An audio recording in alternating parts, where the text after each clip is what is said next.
using the Abidjan Principles in a lot of different contexts, in the context of my work in ActionAid, in the context of the Right to Education initiative, also in the context of the Global Campaign for Education and the Global Partnership for Education.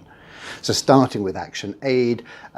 the vast bulk of our work across 45 countries is about long-term rooted programming using a rights-based approach to enable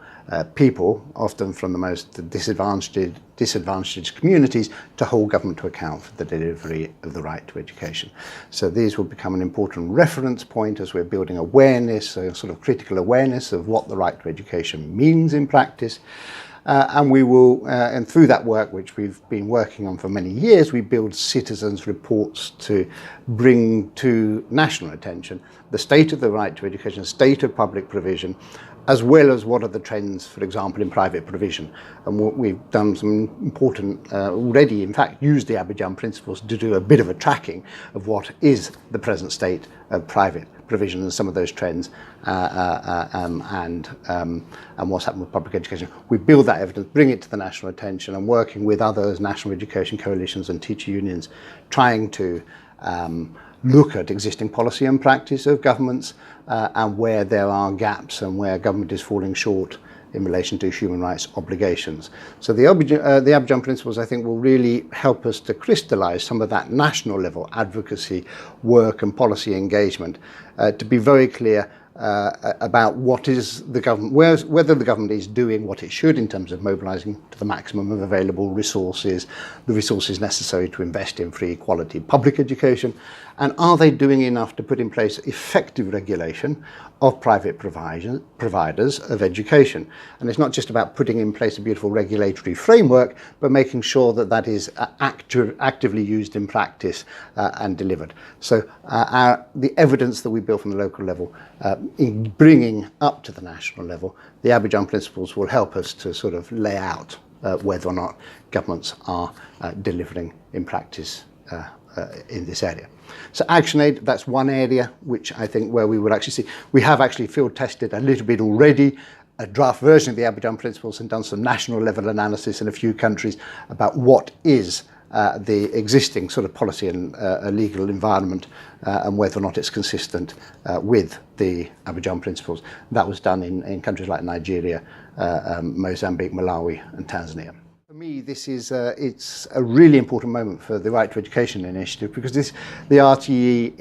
initiative was set up by the first UN Special Rapporteur on the right to education, the remarkable Katarina Tomaszewski, and I think that she would be inspired or very, very positive about how RTE has been able to play a role in pulling this work together. So I think it's very good as a sort of part of a flagship programme of the Right to Education initiative, working in collaboration with important other actors. It's also going to be very important in the context of the Global Partnership for Education. The Global Partnership for Education, which is the equivalent of a global fund, mobilising $2.3 billion, for example, to support governments with credible education sector plans in 65 countries at the moment. Now, the Global Partnership for Education has been exploring what is the role of the private sector, and there's a new private sector engagement strategy. We will be doing what we can to ensure that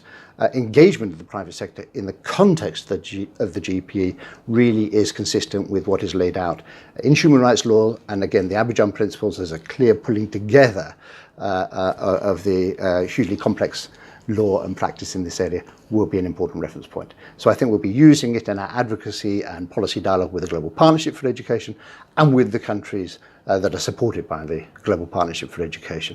because any education sector plan ought to include, be consistent with what is laid out in terms of government committing to use its resources to support public education and to have clear mechanisms for regulation and control of private provision. In the context of the Global Campaign for Education, which has national education coalitions in 85 countries around the world, I think it's an important reference point for those national education coalitions who are in that permanent dialogue with national governments. For them, this is going to be an important reference point for